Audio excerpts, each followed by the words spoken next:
Livro bem conhecido, e eu confesso que Deus ele tocou no meu coração. Nós temos alguns grupos, né, aqui de autoajuda.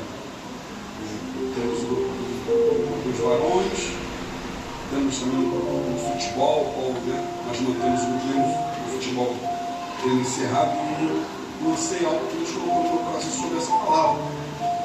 E o Senhor, hoje, me deu essa oportunidade de não somente trazer um áudio lá no grupo, mas sim mencionar essa palavra para toda a igreja. Amém? 2 Reis, capítulo número 5, o título diz: Naamã curado da lepra. Amém? Quem achou, diga amém. Amém. Glória a Deus. Diz assim a palavra do Senhor: Ora, Naamã, capitão do exército do rei da Síria, era homem notável diante do seu Senhor e honorável, porque seu intermédio o Senhor havia concedido libertação à Síria. Ele também era um homem poderoso e valente, porém era mentiroso.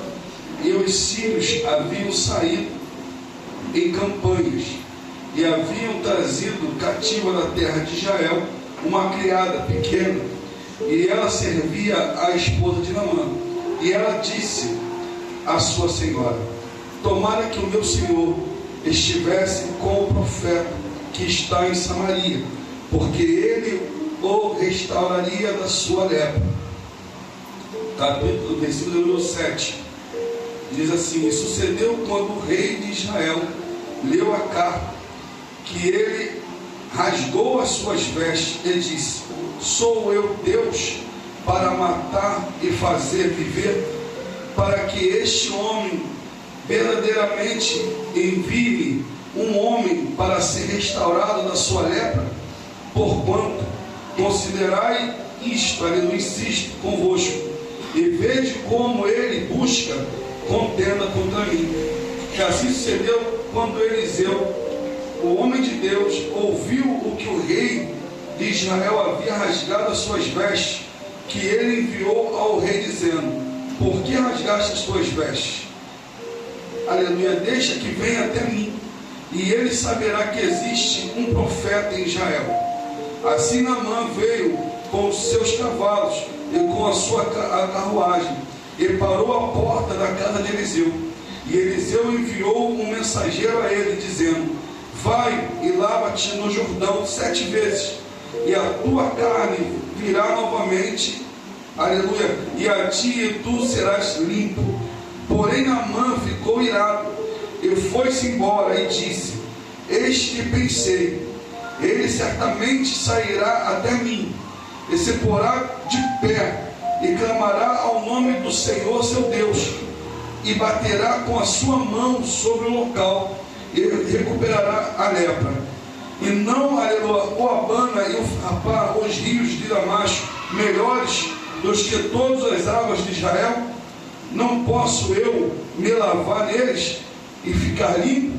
Assim ele se volveu e partiu em fúria. Somente daí todos nós conhecemos essa palavra, essa história bíblica que fala sobre Naamã. Você pode perceber que a Bíblia, ela começa exaltando Naamã, ela começa trazendo boas referências de Naamã, né? Em algumas traduções: homem íntegro, um chefe, né? Capitão, um homem valoroso, valente.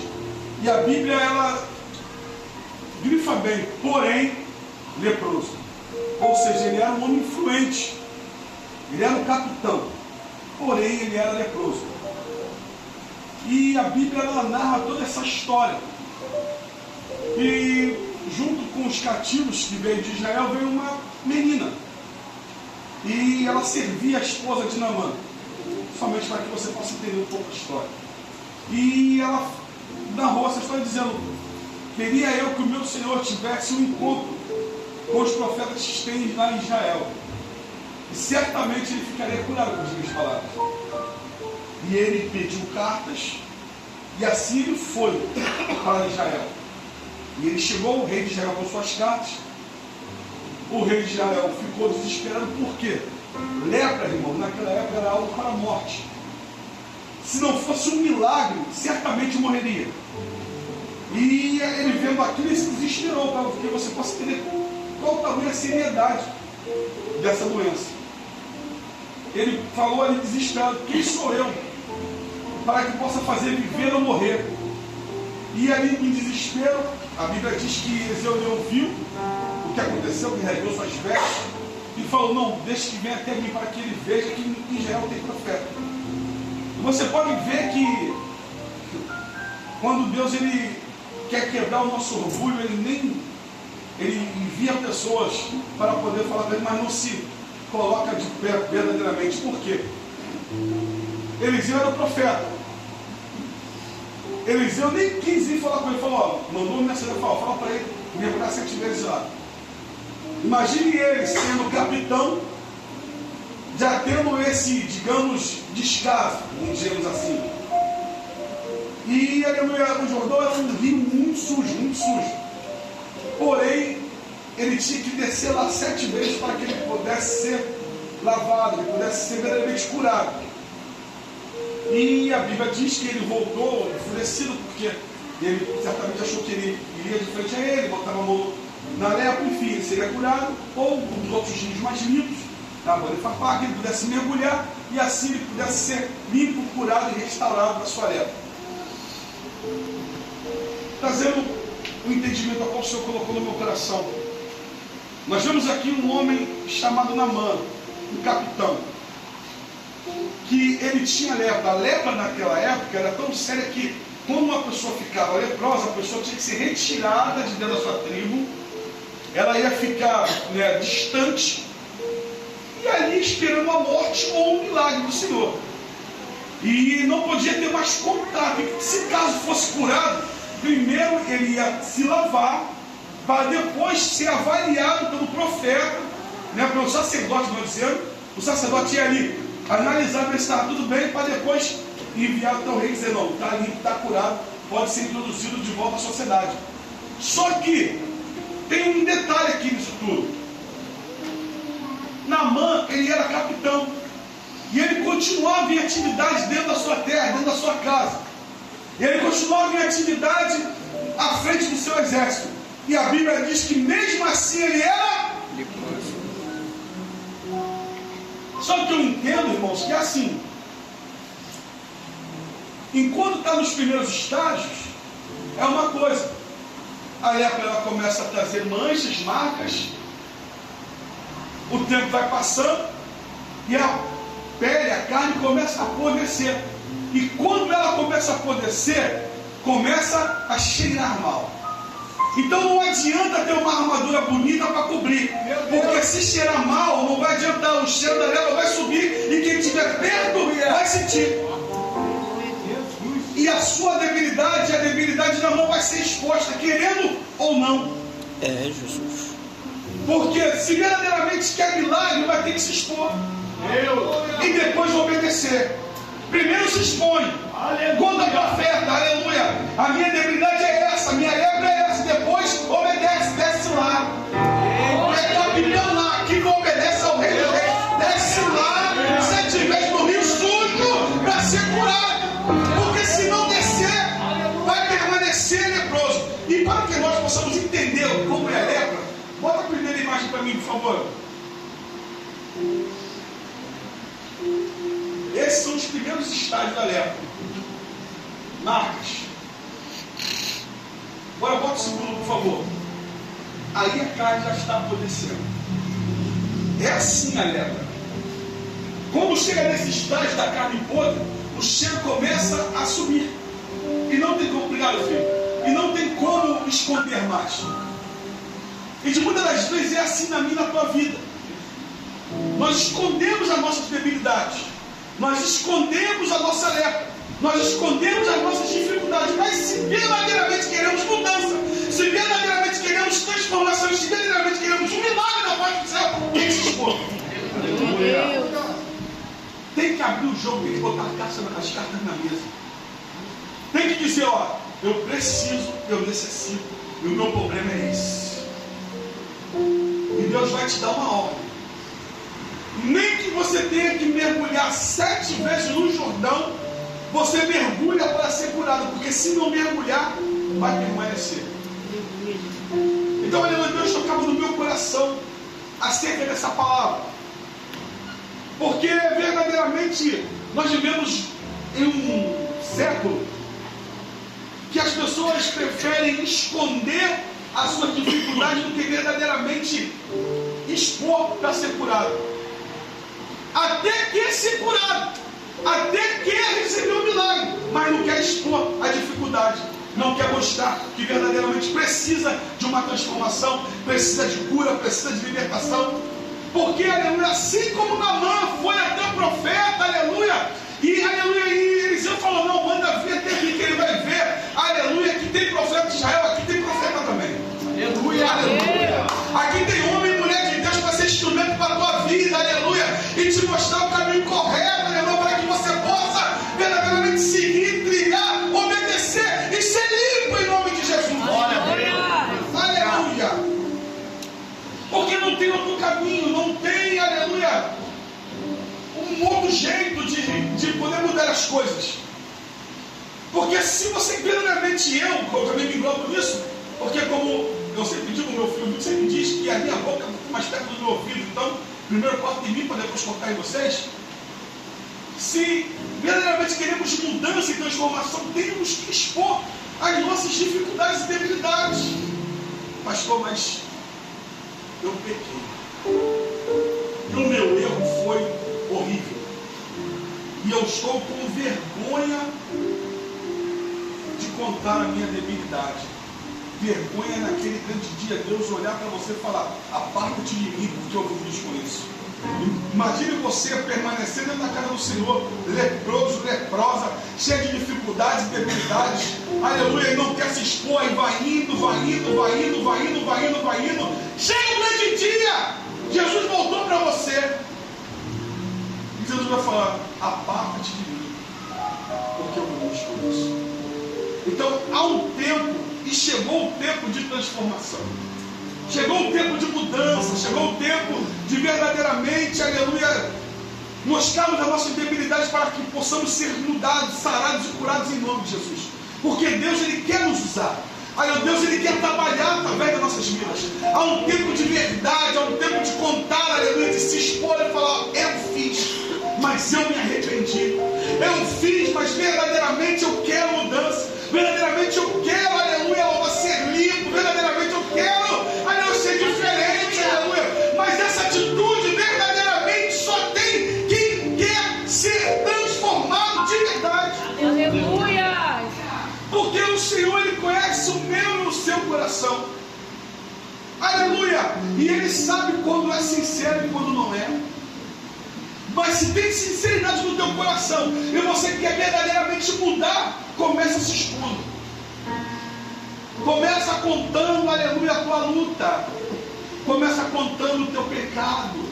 Começa expondo os seus erros. Começa dizendo, olha, eu falhei, eu pequei, eu fiz. E eu quero verdadeiramente ser um vaso novo. Eu quero ser Deus. Quanta gente com lepra escondida aí. Quanta gente com coisas erradas escondidas, achando que está escondendo. Mas eu quero te dizer uma coisa nesta noite. Nós somos, desculpa a força de expressão, mas burros.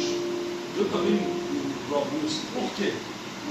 Eu escondo no homem, você esconde no homem. Mas não esconde de Deus. E o maior e o pior castigo vem de quem? Ele sabe aonde bate, Ele sabe aonde toca, Ele sabe o que faz a todo momento. De uma das vezes, quando nós vamos errar ou pecar ou cometer algo, a gente para e olha para os lados para ver se tem alguém vendo, mas esquecemos de olhar para cima. A gente olha para o lado, a gente olha até para ver se tem alguém atrás da porta, a gente olha até para ver se a Helena está mandando áudio para os outros, com a gente falando no fundo, misericórdia.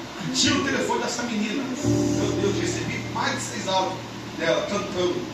Misericórdia. Vai tomar um broco já. Mas de Deus, nós não conseguimos esconder nada. Vira para o irmão que está do lado e fala para ele: meu irmão, não, mas com medo de profeta. Porque tem profeta em Israel, não tem? Tem profeta em Israel, não tem? Aleluia. Então vira para o irmão e fala para ele: meu irmão, eu quero te dizer uma coisa. De Deus, nós não conseguimos esconder nada. É forte.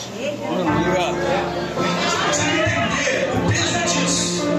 Você consegue entender qual o grande é pesado isso?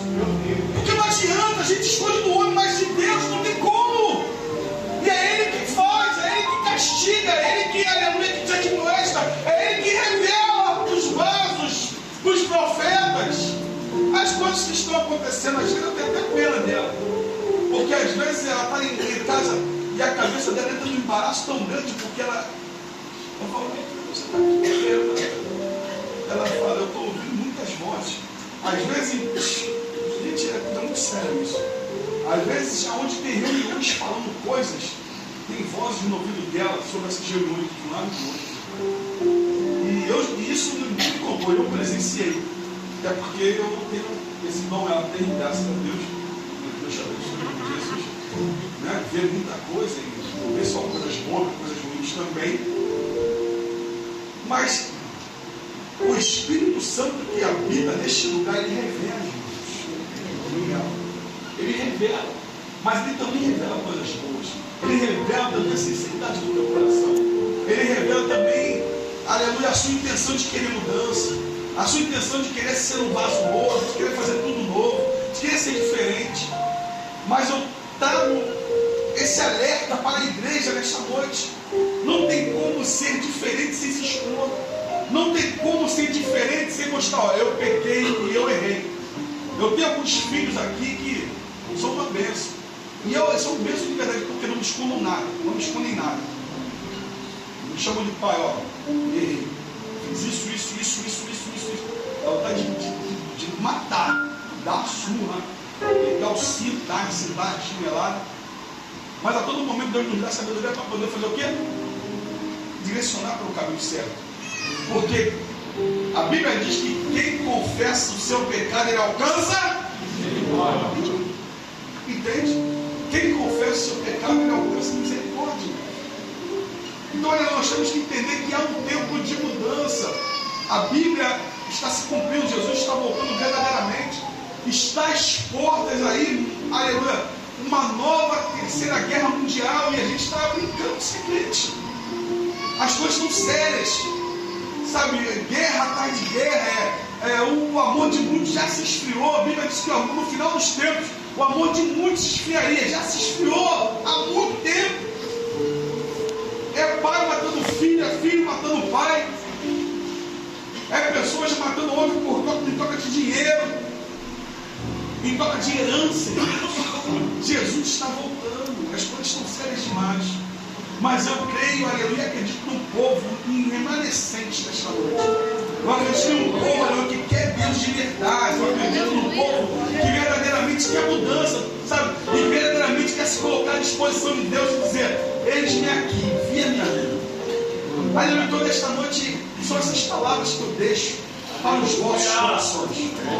São essas palavras que eu deixo para a sua meditação. Não há mais tempo de brincar, irmãos. Meu Deus, Jesus está voltando, o negócio que sério demais. Deus quer te usar como profeta, como a pastora disse, como atalaia. E a atalaia fala a verdade, a atalaia não mente. Aleluia. A atalaia só fala a verdade, a atalaia é a boca de Deus, a atalaia diz aquilo que Deus manda. Ei, atalaia, chegou o tempo de dizer a verdade, chegou o tempo de um evangelho de verdade, chegou o tempo de transformação, de Deus levantar os pequenos, aleluia, para poder verdadeiramente pregar a palavra do Senhor em espírito e verdade. Mas Deus, ele vai começar, aleluia, a trabalhar dentro. É de dentro para fora. Então, verdadeiramente, possamos nos colocar à disposição de Deus. Que possamos verdadeiramente buscar em Deus transformação, mudança, cura. Quantos aqui precisam de cura, irmãos? Cura na alma, cura onde ninguém vê, está igual Naamã. Naamã era bonito por fora, no exterior da sua armadura, mas dentro da armadura estava leproso. Quantos estão assim, tão bonitos por fora, cheiroso e arrumado, mas por dentro está cheirando mal? Mas mesmo cheirando mal, tem transformação na tua vida. Aleluia. Para o mundo pode ser para a morte, mas para Deus ainda há vida. E se há vida ainda tem transformação, ainda tem mudança. Aleluia. Aleluia. Ainda tem como Deus transformar, mudar tudo. Só depende de você. Só depende de você querer. Aleluia. Hoje nós estamos conversando lá em casa e a gente conversa muito. Minha esposa, eu amo essa mulher, meu Deus do céu. E hoje o que ela falou aqui foi real. Hoje eu falei para ela, hoje mesmo, você estava falando, eu estava aqui, eu estava pensando, eu falei, cara, eu falei isso para ela de manhã, não esqueceu. Já podemos ver um milagre, né? Eu falei para ela de manhã, não esqueceu. Então, Jesus já fez um milagre, é forte. Eu falei para ela, cara, eu tenho muito orgulho de você. De verdade, eu tenho muito orgulho de você, a esposa que você é, a mulher de Deus que você é. Eu te amo demais. Eu falo isso para ela todo dia, porque eu tenho que valorizar quem está do meu lado, irmão. Se eu não valorizar ela, quem vai valorizar? Às vezes eu falo para ela, esposa, não adianta, não tem Beyoncé que chega perto de você. Não chega nem o cheirinho do teu pé, tá maluco? E eu quero Beyoncé perto dessa mulher aí. Ela para de graça. Eu tenho que valorizar a minha esposa. Se eu não valorizar ela, quem vai. Você me entende? Anota aí, anota aí, Rafael. Sempre tem um para poder elogiar a grama do outro, irmão. Tá cheirosa. Vigia, essa palavra está na arte. Ela lançou uma palavra essa semana, achou que eu não peguei, mas eu peguei. Eu falei, tô aqui. Ela, assim, mulher que tem caráter não dá confiança para cantar da barata dos outros. E isso eu tenho dentro da minha casa. E ela tem essa postura. Mas ela falou assim, não, porque antigamente eu estava acima do peso e tal, e antigamente eu deixava na rua, ela era bem arredia meu pai se vê na roça, né? Se deixava ela até para misericórdia. Ela, não, mas aí agora a gente fez a bariátrica, aí voltou esse negócio, opa, voltou esse negócio, estão passando, estão falando, né? Tá bom. Então, irmão, o homem tem que fazer o papel de homem, elogia a tua esposa, porque enquanto você deixa de elogiar, sempre tem alguém para elogiar no teu lugar. Não sei por que eu fiz isso, e não é nem na palavra, mas fica como alerta nessa noite. Vigia, elogia a tua esposa, escuta o que eu estou falando, sempre tem alguém para elogiar no teu lugar. É forte. Amém? Nossa pastora falar com os pais, parece que tem oportunidade em nome de Jesus.